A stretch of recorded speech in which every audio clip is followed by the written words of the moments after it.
Hello hi നമസ്കാരം. Photography മലയാളത്തിൻ്റെ പുതിയൊരു എപ്പിസോഡിലേക്ക് ഏവർക്കും സ്വാഗതം.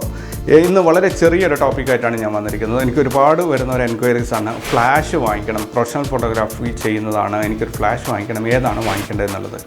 അപ്പോൾ അത്തരക്കാരോട് എനിക്ക് പറയാനുള്ള ഒരു മറുപടി, നിങ്ങളുടെ ക്യാമറ ഏതാണോ അതേ ബ്രാൻഡിൻ്റെ ഒരു ഫ്ലാഷ് നിങ്ങൾ വാങ്ങിക്കുക. അങ്ങനെയാണെങ്കിൽ നിങ്ങൾക്ക് ആക്യുറസി, ടൈമിങ്, അതുപോലെ എല്ലാം വളരെ പെർഫെക്റ്റ് ആയിട്ട് നിങ്ങൾക്ക് കിട്ടും. ഇനി ഫിനാൻഷ്യലി അത്രയും കാശ് കയ്യിലില്ല, കാരണം ക്യാനൻ്റെ ഒരു RT600 ഫ്ലാഷൊക്കെ വാങ്ങിക്കണമെങ്കിൽ അത്യാവശ്യം കാശ് വേണം. നിങ്ങളുടെ കയ്യിൽ അത്രയും കാശില്ല എങ്കിൽ നിങ്ങൾക്ക് തേർഡ് പാർട്ടി ആയിട്ടുള്ള മറ്റൊരു ഫ്ലാഷ് വാങ്ങിക്കാം. അതിപ്പം യുങ്നോ എന്ന് പറഞ്ഞൊരു ബ്രാൻഡുണ്ട്, ഗോഡക്സ് ഉണ്ട്, സിംപെക്സ് ഉണ്ട്, അങ്ങനെ ഒരുപാട് ബ്രാൻഡുകളുണ്ട്. അപ്പോൾ ഏതെങ്കിലും ഒരു ബ്രാൻഡിനെ സ്പെസിഫിക് ആയിട്ട് എടുത്തു പറയാൻ വേണ്ടിയിട്ട് ഞാൻ ആരുമല്ല. അപ്പോൾ എനിക്ക് പറയാനുള്ളത്, നിങ്ങൾ ഫ്ലാഷ് വാങ്ങിക്കുമ്പോൾ എന്തൊക്കെ ശ്രദ്ധിക്കണം എന്നുള്ളതാണ്. ഫസ്റ്റ് ഓഫ് ഓൾ നിങ്ങൾ കാരണം പ്രൊഫഷണൽ ഫോട്ടോഗ്രാഫി ചെയ്യുന്ന ഒരാളാണെങ്കിൽ നിങ്ങൾക്ക് എന്തൊക്കെ ടൈപ്പ് ഫോട്ടോഗ്രാഫി ചെയ്യേണ്ടി വരും എന്നുള്ളത് പറയാൻ പറ്റില്ല. അപ്പോൾ സ്വാഭാവികമായിട്ടും നിങ്ങൾക്ക് സ്പോർട്സ് ഫോട്ടോഗ്രാഫി അല്ലെങ്കിൽ ഫാസ്റ്റ് ആക്ഷൻ ഫോട്ടോഗ്രാഫി ചെയ്യേണ്ടി വരുന്ന ഒരു നിമിഷം വന്നേക്കാം നിങ്ങളുടെ ഒരു ജോബിനിടയിൽ. അങ്ങനെ വരുന്ന ഒരു സിറ്റുവേഷൻ കൂടി കണക്കിലെടുത്തുകൊണ്ട് ആയിരിക്കണം നിങ്ങൾ ഫ്ലാഷ് വാങ്ങിക്കുന്നത്. അതുപോലെ ഫ്ലാഷ് വാങ്ങിക്കുന്നുണ്ടെങ്കിൽ മിനിമം 2 യൂണിറ്റ് അല്ലെങ്കിൽ നോർമലി ആണെങ്കിൽ 3 ഫ്ലാഷുകൾ നിങ്ങൾ വാങ്ങിച്ചിരിക്കണം. ഓക്കെ, അത് ലൈറ്റിങ്ങിൻ്റെ ക്ലാസ്സിൽ പോയവർക്കാണെങ്കിൽ കൃത്യമായിട്ടും അതിന് എന്തൊക്കെയാണ് അതിൻ്റെ റിക്വയർമെൻറ്റ് എന്നുള്ളതും അറിയാൻ പറ്റുന്നതായിരിക്കും.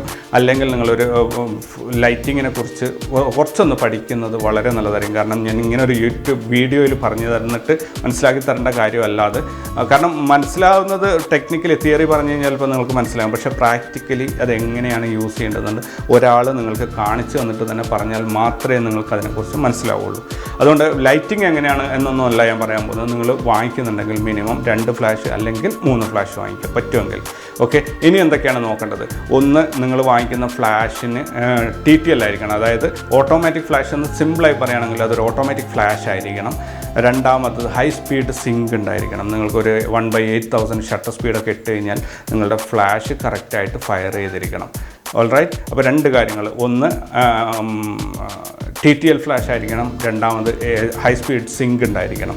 ഇനി ഈ 3 ഫ്ലാഷുകൾ വാങ്ങിച്ചു കഴിഞ്ഞാൽ നിങ്ങൾക്ക് അതിൻ്റെ കൂടെ അതിന് റീചാർജബിൾ ബാറ്ററി വേണം. അപ്പം 3 യൂണിറ്റ് ബാറ്ററിയുടെ കൂടെ ഒരു സ്പെയർ 4ാമത്തെ യൂണിറ്റ് അല്ലെങ്കിൽ പറ്റുമെങ്കിൽ 5 യൂണിറ്റ് ബാറ്ററികൾ വാങ്ങിച്ചു വെക്കുക.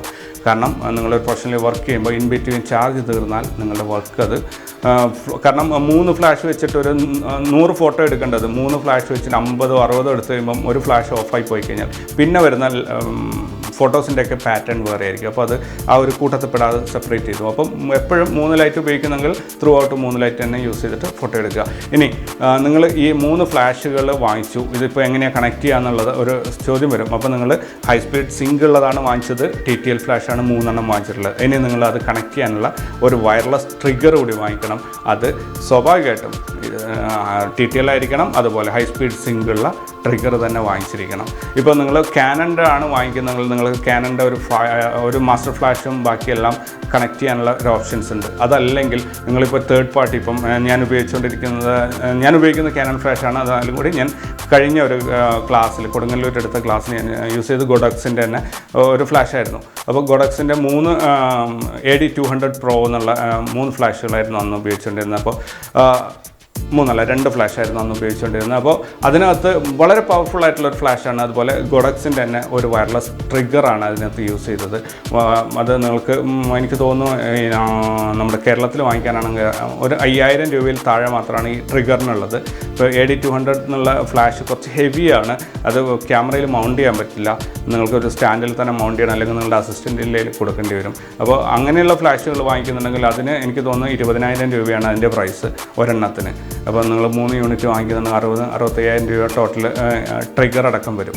അപ്പം AD200 വാങ്ങിക്കണം എന്നല്ല ഞാൻ പറഞ്ഞത്, പക്ഷേ ഹൈ സ്പീഡ് സിങ്കുള്ള TTL ഫ്ലാഷ് വാങ്ങിക്കണമെന്നാണ്. ഇപ്പം മാർക്കറ്റിൽ ഗോഡക്സിൻ്റെ ഞാൻ ഈ പറഞ്ഞ ട്രിഗറും ഒരു ഫ്ലാഷിന് 7,500 രൂപ മുതൽ നിങ്ങൾക്ക് കിട്ടും. അപ്പം 7,500 രൂപയുടെ 3 ഫ്ലാഷ് ഏകദേശം 22,500 രൂപയും പിന്നെ പ്ലസ് ഒരു 5,000 രൂപ ഈ ട്രിഗറിനുണ്ടെങ്കിൽ ഒരു 27,500 രൂപക്ക് നിങ്ങൾക്ക് 3 ഫ്ലാഷിൻ്റെ ഒരു യൂണിറ്റ് സെറ്റായി കിട്ടും.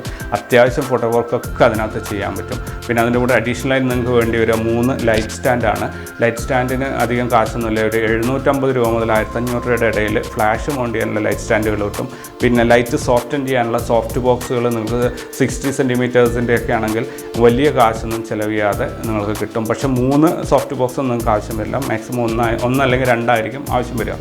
ഓക്കെ, അതൊക്കെ ലൈറ്റിങ് പഠിക്കുമ്പോഴാണ് നിങ്ങൾക്ക് കൂടുതലായിട്ട് മനസ്സിലാവുക.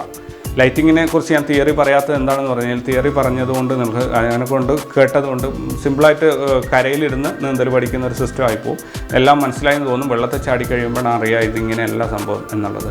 അപ്പം ലൈറ്റിങ് അതേപോലെ മാനുവൽ ഫോട്ടോഗ്രാഫി ഇത് രണ്ടും ഒരാളുടെ കീഴിൽ തന്നെ പഠിച്ചിട്ടാവണം. അല്ലാതെ അതിനകത്ത് തിയറി അല്ല പ്രധാനം, കൈകൊണ്ട് ചെയ്തിട്ട് മനസ്സിലാവുന്ന ഒരു സംഭവമാണ്. അതുകൊണ്ട് തീർച്ചയായിട്ടും ലൈറ്റിങ് പഠിക്കുന്നവർ ഒരു ലൈറ്റിംഗ് ക്ലാസ്സുകളിൽ പോയിട്ട് തന്നെ പഠിക്കുക. All right. അപ്പോൾ നമ്മൾ 3 ഫ്ലാഷ് യൂണിറ്റും ഒരു ട്രിഗറുമാണ് വാങ്ങിക്കേണ്ടത്. ഇതിന് രണ്ടും ശ്രദ്ധിക്കേണ്ട ഒരു കാര്യം, നിങ്ങൾ ഒന്ന് TTL ഫങ്ഷനാലിറ്റി ഉള്ളതായിരിക്കണം, രണ്ടാമത്തേത് ഹൈ സ്പീഡ് സിങ്ക് ഉള്ളതായിരിക്കണം. പ്രൊഫഷണൽ വർക്ക് ചെയ്യുന്നവർക്ക് വേണ്ടിയിട്ടാണ് ഞാനിപ്പോൾ ഇത് സജസ്റ്റ് ചെയ്യുന്നത്.